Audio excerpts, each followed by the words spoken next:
Hi y'all, and welcome back to the garden. We are preparing for a storm, as much of the country is, and so I don't know when you'll see this video, but I hope you are safe out there. I came out today and did a little bit of work because it's going to be raining a lot the rest of the week, and I don't know exactly the time of day it's going to be raining, so I wasn't sure if I'd be able to get anything done after work. And I didn't get a video shot this weekend. Although I did do some gardening stuff I'll cover in this video, but I wanted to check in and show you a couple things that I got done. One of them was removing the concrete barrier around the pool. Before we get started on that, I've had the peonies coming up. There's some behind me here on the ground that were randomly planted here by the last owner. I'm going to move those, and I'm thinking about moving them to the cut flower garden after they bloom or at the end of this season. I'm not a huge fan of like regular peonies in the garden. There are some beautiful varieties. I do like the 𝗖𝗢𝗘𝗢 variety that kind of stands up better. The ones like those that have to be staked, not as much of a fan of, just because I don't like having to stake things in the garden. They bloom in the spring and then they're done for the season. There's not a whole lot of interest after that. The foliage can kind of get kind of ratty sometimes. So there's some peonies around the well head or the well pump area over here. There's some on the south side of the house, and then there's some in the vegetable garden space that I just prepared that I saw coming up. So that spot was covered since August and was solarized a little bit, and they started coming up after I uncovered them this spring. So peonies are a really long-lived perennial and can live for generations, unlike some other perennials that fizzle out over a period of time. And I don't know what I'm going to do with this one. I might let it be and see what it does, and I might just go ahead and remove it at the end of its bloom period because I'll be planting tomatoes and stuff right here. And there it is, right here. It was not here last year, so it must have been mowed over at some point in the year, but just a lone little peony here in the vegetable garden. I have pretty much decided that I'm going to go and try and plant in ground this season, so at least some tomatoes in ground, and I'll do them vertically this way. And then I've got a lot of earth boxes that I'll put out to do peppers. And then I'll probably plant some lettuces and stuff around here as well, and some other raised planters that I have. I'm not going to quickly decide, mainly because I don't have a whole lot of time to put a configuration of raised beds in here. I'm trying to think of something really striking for this space, and so I'm going to reconsider my options. I don't want to do wood. I'll probably end up going with the metal that I usually have just for the durability, but I might wrap those in wood. Not completely decided yet. So that's still up in the air, but at least I'll get some vegetables out of this space this year. I don't know what the rabbit pressure is going to be, so I'm considering putting like a little chicken wire just a couple feet all the way around that I can step over and get in there. We'll have to see. The peppers can probably be okay if they're in the earth boxes, but I don't know what the rabbit pressure for the rest of the garden is going to be yet. So behind me is the wreck that is left over from removing the concrete edging that was in this flower bed around the pool. When I got into this, I thought they were just prefabricated concrete pieces, and they were, but someone had made the choice of pouring concrete, I guess maybe like a Quikrete under them to level them out, and then putting the edging on. So I'll pop a picture on the screen. This was almost like removing pieces of curb all the way around the bed here. You can see it all the way back there and around. And I didn't record any of the process because honestly it was very annoying to get it all up because this area had been re-leveled at some point, or it seemed like it had, the grass had grown over it, so it was difficult to pry up. You had to break all those grass roots before you could even get to the concrete. So as you can see, it left a bit of a mess. And the bed was also, the more I got digging around and finding out, I love a nice curved bed. The bed in this back garden is going to be just an even way all the way around for consistency, because all that's going to be planted in it is that hedge of hydrangeas. But one thing when you're designing beds with curves, make them very gentle. You might see here there's one I'll see if I can get my finger going the right way. It goes back and then it makes a pretty sharp curve this way. Don't design your beds with that hard of a curve if you can. It makes cutting grass around them really difficult and leads to exactly this issue. The grass growed over it. They kind of got forgotten about.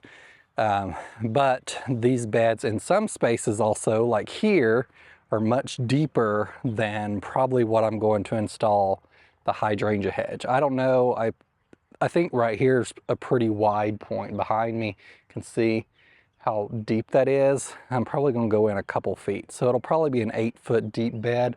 That should be big enough for those Limelight Prime hydrangeas. It will be easy to manage all the way around. I may, after I successfully did this evening, I came in with the tractor because I was tired of the grass over here in this other garden bed, and I kind of scraped the top level of soil to get the grass and weeds in the areas that I could. I may try and do that here. That side of the garden in the fence is a little more difficult to navigate because the pool's there and it's hard to get the tractor in and maneuvered around enough where I can come at the bed very gently. But I did come through this afternoon with the tractor. This bed still needs to be edged really badly, but you can see where I kind of dipped the tractor down and scraped the top layer of this off, which hopefully got rid of, one, the rubber mulch that had been dumped in this bed in various areas, a lot of the weeds that were popping up, any leftover perennials that may have been there that I didn't completely get the roots from last year, and I removed a butterfly bush that was right here, a really big one. I love butterfly bushes, but this one you could tell had been reseeding. Maybe that was from not applying sufficient amount of mulch by the previous owner, or it may have just been an older variety that was more likely to reseed. There are a lot of varieties now that are sterile, and butterfly bushes in some areas of the country can't be sold because they can be invasive. Here we don't really have that problem, but that specific one was reseeding a little bit directly around the bottom of it. So there were like 4 or 5 plants that I ended up pulling out, pretty big ones, and just disposed of that variety because it was reseeding like that. And I think this gives a really nice deep bed to plant even some annuals in. So this will be a full sun area protected from the west facing sun. This is east, next to the pool obviously. So all of those annuals that I'm getting, I can probably pop some in here. I do have some things that are going to get very big in this bed, but it'll be a while before they do. One of those is a really large banana bred from a local garden company, 𝗍𝗟𝗓𝗧𝗦, that I talk about often. They worked on breeding a hardy banana here in zone 6. There is a hardy banana. It's technically mostly hardy to zone 7, or if you mulch it really high, you can probably get it to survive here in zone 6.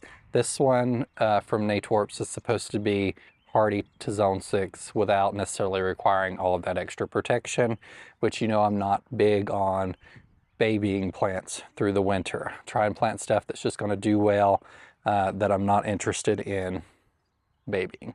I haven't seen it come up. It's still really early here, even though it seems like we might be finished. We're still going to get some cold weather this week, but I think our last frost is going to be pretty early this year, just based on how everything is progressing. My Paniculata hydrangeas already have buds on them. I mentioned the other day that I didn't think mine did when I showed you the Limelight Prime. Well, a lot of them in the garden now do have small buds on them, which we don't typically see on paniculatas in my area until late April, maybe early May. I will probably plant some perennials in this space too. There are some sedum that I'm going to be removing, and I'll probably move those to the cut flower garden. Most of them are autumn joy, not all of them are. There was a clump that was a different variety that last year.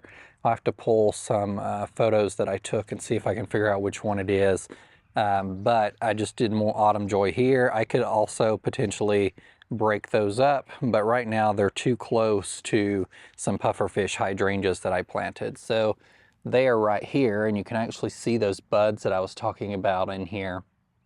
They were some of the smaller ones that I had left over, and so I plopped them in the back of the garden back here. So there'll be a banana here that will eventually get really big, and the pufferfish hydrangeas in front of it, which I don't know that I've ever seen that combination, but should be interesting. Over here, I have planted a Centara double blue lilac, and I'm really excited about this variety. I've tried to grow lilacs in my garden for years. Typically, they do pretty well in conditions where there are alkaline soil, but I bought some no-name varieties, and they were some of the first things I planted in my last garden. And every season, they would be bitten by the frost and the freeze. And when I was picking out this variety, I asked Natalie from Proven Winners, I was like, hey, I would love to add this to my garden. Will this reliably bloom for me? And she was like, absolutely. And here we are. It's April, and it's been through several freezes, and it's just now starting to put on buds and blooms, and it's even got some more very thick buds right here. So I'm really excited about this one.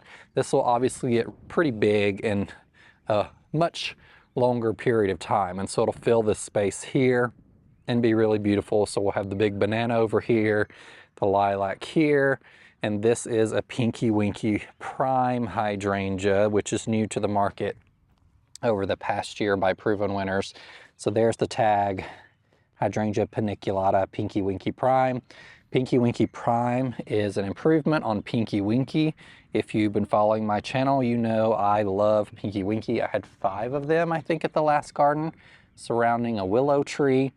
Really beautiful hydrangeas. They have really elongated blooms that can get over a foot long, and they attract pollinators because they're a little more open. And they also transition from pink from the bottom to the tip, and so you've always got white and pink on the bloom. Pinky Winky Prime, although an improvement, typically Proven Winners is breeding their hydrangeas to be smaller so more people can grow them. Pinky Winky Prime is actually not bred for that purpose. It will actually get bigger potentially than ordinary Pinky Winky. So it will very much fill this space. And the other day I was thinking, well, maybe that's not a good spot for it because I have the vegetable garden behind it. I don't think that's going to be much of a concern. I think it'll still get enough south-facing light that it's going to be fine. If anything, that will provide it a little bit of reprieve from having sun all day, because full sun conditions for any plant does not mean all day sun. All day sun can sometimes be very detrimental to things that even say full sun. So some type of reprieve during the day is always good for most plants so they just don't bake, and it does get pretty hot here during the summer. And back here at the very back is a Clematis that I planted last year that's already waking up too, called Sweet Summer Love. I planted this one at the last house, but I moved before I could actually see it perform pretty well. And I'm hoping, I planted a little back from the fence, but I'm gonna grow it along this fence here. Really beautiful reddish and purple Clematis that blooms during the summer. So because we have really wet springs here, this time of year is very much about picking away at little projects in the garden as I have time in the evening. So it may not be much. Like tonight I came through and scraped off the soil for this bed and covered it with wood chips. With the tractor, I'll come through another day and edge that bed all the way around. I will probably honestly wait until I get the rest of the pool area cleaned up and do it all at once. It's easier to make those a one and done thing rather than piecemealing it for me. I just have to be in the mindset to get it done because I don't like edging, and I did buy that machine to help me. But as rough as a condition those edges are in, that machine will probably be pretty difficult to use, and I may not be able to because the deep areas where that concrete was will impede being able to pull it evenly across the ground. So I will probably have to do some hand edging in that area. So it will be a task. I came out here yesterday and assessed these crabapples. Looks like they're about to bloom, and it looks like they're a pink color. And I pruned off some limbs that were diseased, dead, or damaged. And see, I could have got one right there. That's always when you're pruning trees or shrubs, you're always looking for the diseased, dead, or damaged wood. And I cut off some bigger limbs. One was here, that was hanging way too low to be able to cut under this tree very easily with the lawnmower, and I cut off another big limb here, but it was completely dead. It had not leafed out, and it was also really low, so I got that one as well. There's a couple of smaller limbs. I cut off those other 2 crabapples. We're going to see how these perform this year. Well, they look fairly healthy. Crabapples can be pretty diseased around here. Here's another limb. You see it has not leafed out. Maybe you can't see on the screen, but it has no leaves on it. That could also probably come out. So I'll wait and give these another month or so, and then I'll come through and do another round of smaller pruning and removing all that stuff that didn't leaf out, and hopefully that will limp these on a little longer.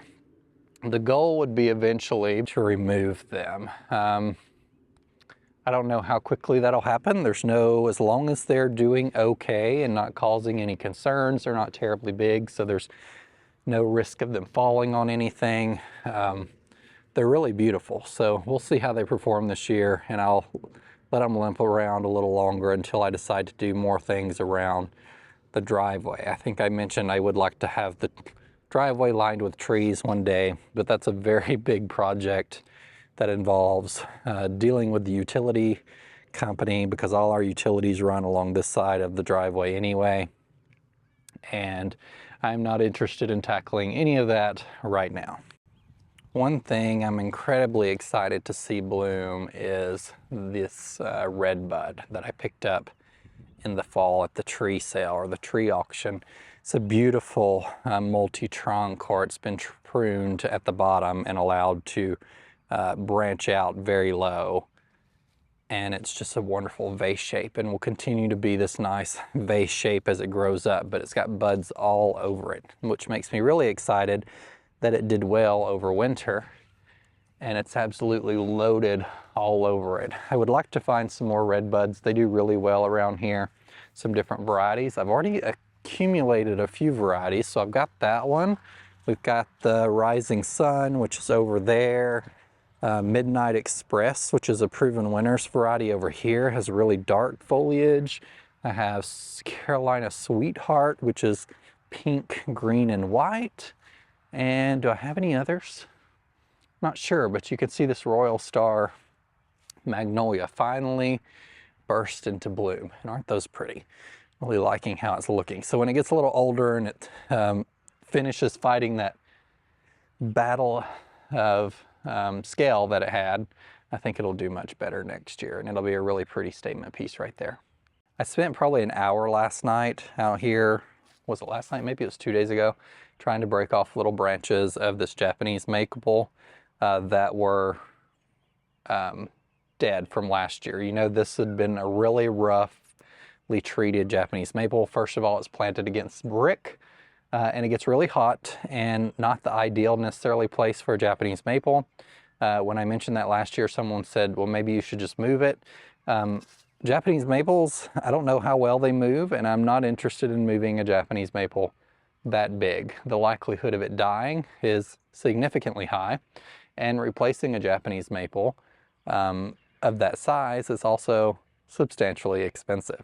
So limping this one through, it's leafing out really beautifully. But I spent about an hour just coming through and breaking off these tiny little branches, and as I show up today to show you the video, there's still a bunch of them. So maybe this will be a multi-day project where I'll come through and do this, because I guess you just kind of get blind to the dead branches when you've been doing it long enough, and then I just quit doing it, and here's a ton more. So this will be a multi-day process, but I think it'll do much better. This is actually a really beautiful spot for one. You just got to give it enough water, and I think I have resolved that issue for this year.